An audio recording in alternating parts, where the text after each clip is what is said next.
खुद को कमरे में बंद करके कुछ हासिल नहीं कर पाओगी। मेरी तरफ देखो, पागल मत बनो।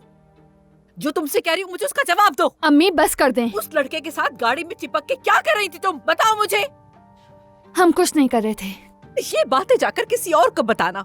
अगर मैं नहीं आती ना तो बात मेरा तो दिमाग घूम रहा है सोच के। तो फिर मत सोचें, क्योंकि हम कुछ नहीं कर रहे और थे। वो भी उससे जिसके कजन के साथ तुम्हारी शादी होने वाली है। तुम वाकई मेहमद से उस आवारा लड़के की वजह से अलग हो रही हो? नहीं। तो फिर ये सब क्या है? मैं मेहमद से मोहब्बत नहीं करती अम्मी। हाँ, मोहब्बत नहीं करती, झूठ मत बोलो। अचानक से तुम्हें 10 दिन की जान पहचान वाला तुम्हारा महबूब कैसे बन गया?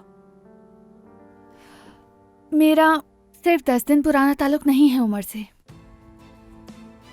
हम पहले से एक दूसरे को जानते हैं। 3 साल पहले हम मिल चुके हैं।